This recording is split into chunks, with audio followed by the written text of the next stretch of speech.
చల్లటి గాలి అలాగే చలి ప్రదేశాల్లో ఎప్పుడైతే మానవాళి ఉంటుందో మనుషులకు యూజువల్గా ఫ్రాస్ట్ బైట్ అనే ఒక వ్యాధి డెవలప్ అయ్యే ఆస్కారం ఉంటుంది. దానివలన ఎక్కువగా ఏళ్ళల్లో నమ్నెస్ రావడం, స్టిఫ్నెస్ రావడం, అలాగే నల్లగా గ్యాంగ్రీన్ కావడం, అంతేకాకుండా టెంపరేచర్ పూర్తిగా పడిపోవడం లాంటి సమస్యలు వస్తుంటాయి. సో ఇలాంటి విషయాలలో బ్లూ గ్రేగా స్కిన్, వైట్ బ్లూ గ్రేగా స్కిన్ మారడం, సెన్సేషన్ తగ్గిపోవడం, అండ్ ఆ హ్యాండ్స్ అసలు ఫీలింగ్ కూడా తగ్గే, ఫింగర్స్ కానీ హ్యాండ్స్ కానీ జాయింట్స్ కానీ మజిల్స్ మాల్ ఫంక్షన్లోకి పనిచేయకపోవడం కూడా మనం చూస్తుంటాం.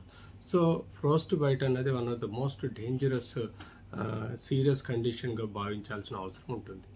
చలి వలన బాడీలో ముఖ్యంగా ఫ్రోస్ట్ బైట్ అనే కాంప్లికేషన్ కానీ, లేకపోతే బాడీ అంతా సెప్సిస్ అవడం కానీ, లేకపోతే హైపోథర్మియా అంటే బాడీలో టెంపరేచర్స్ దిగజారిపోయి బాడీలో ఉండే సిస్టమ్ సెల్స్ డ్యామేజ్ అవ్వడం, ఆక్సిజనేటెడ్ బ్లడ్ ఎక్కువగా కణాల్లోకి వ్యాప్తి చెందకుండా కణాల నాశనానికి దారితీసే ఆస్కారం కూడా బాడీలో కోల్డ్ హైపోథర్మియాలో కానీ లేకపోతే ఫ్రాస్ట్ బైట్లో కానీ ఈ అయ్యే ఆస్కారం కూడా ఎక్కువగా ఉంటుంది.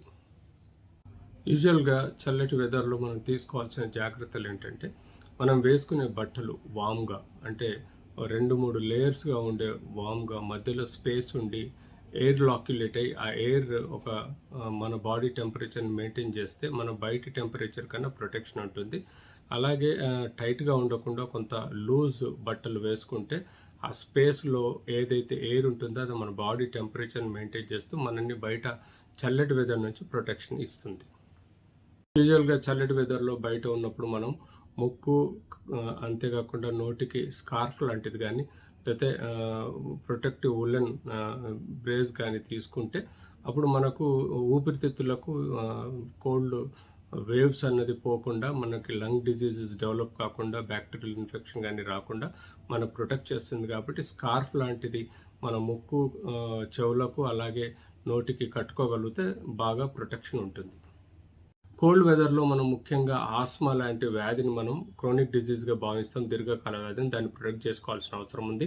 డయాబెటీస్ కూడా వన్ ఆఫ్ ద డిజీజ్. ఆ డయాబెటిక్ వలన కూడా నరాలు, రక్తనాళాలు దెబ్బతినే ఆస్కారం ఉంటుంది. కాబట్టి వాటిని కేర్ తీసుకున్న అవసరం ఉంటుంది. అంతేకాకుండా క్యాన్సర్ లాంటి డిజీజ్ కానీ, ట్యూబర్క్లోసిస్ కానీ, లేకపోతే క్రోనిక్ క్యాన్సర్స్ కానీ, లేకపోతే మనకు లివర్ డిజీజ్ కానీ, వీటిలో మనకు ఈ చల్లటి వెదర్లో కొన్ని సమస్యలు ఏర్పడే ఆస్కారం ఉంటుంది. కాబట్టి ఇలాంటి క్రోనిక్ డిజీజెస్ని మనం చలికాలంలో కాపాడుకోవాల్సిన అవసరం ఉంది.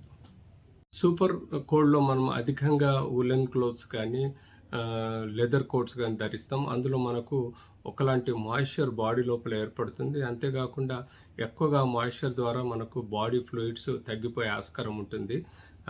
సో దీనికి మనం డిహైడ్రేషన్లో పోయే ఆస్కారం కూడా ఉంటుంది. కాబట్టి తప్పకుండా రెగ్యులర్గా వాటర్ కన్జంప్షన్ కూడా తీసుకొని కాపాడుకోవాల్సిన అవసరం ఉంది.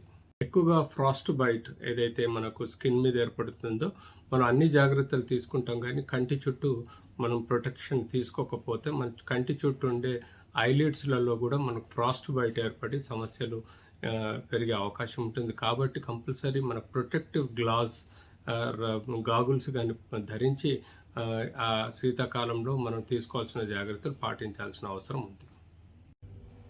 హైపోథర్మియా అనేది చలి కాలంలో ఎక్కువ మనుషులు ఎవరైతే ఓపెన్ ఏరియాలో పడుకుంటారో లేకపోతే పనులు చేస్తుంటారో వాళ్ళకి ఈ హైపోథర్మియా అనే వ్యాధి వచ్చే ఆస్కారం ఉంటుంది. వాళ్ళల్లో నార్మల్ టెంపరేచర్ కన్నా బిలో అంటే 95 degrees ఫారెన్హీట్ కన్నా తక్కువగా పడిపోవటం వల్ల హైపోథర్మియా అనే వ్యాధి డెవలప్ అయ్యే ఆస్కారం ఉంటుంది. బాడీలో ఉన్న రెగ్యులర్ టెంపరేచరు క్రమంగా తగ్గిపోయి హైపోథర్మియాలోకి జారిపోయే ఆస్కారం.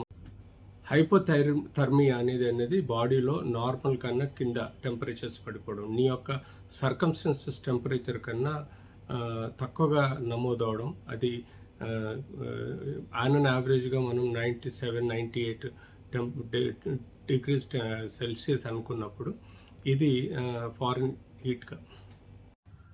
హెడ్ కూడా మనం హెడ్ క్యాప్, ఉలెన్ క్యాప్ కానీ లేకపోతే థిక్ లేయర్డ్ గుడ్డ కానీ కట్టుకొని ప్రొటెక్షన్ తీసుకోవాల్సిన అవసరం ఉంది. ఎందుకంటే మనం స్నోఫాల్ కానీ లేకపోతే కోల్డ్ వేవ్స్లలో వచ్చే ఫాగ్ వలన మనం హెయిర్ లోపల ఎక్కువగా ఇమిడిపోయి డ్రై స్కిన్ అవడం, అంతేకాకుండా అక్కడ టెంపరేచర్ పడిపోవటం వల్ల ఆలోని కణాలు కూడా దెబ్బతినే ప్రమాదం ఉంటుంది. కాబట్టి మంచి వులెన్ క్యాప్ కానీ లేకపోతే ప్రొటెక్టివ్ క్లోత్స్ కానీ తలకు కూడా చుట్టుకుంటే ప్రొటెక్టివ్‌గా ఉంటుంది.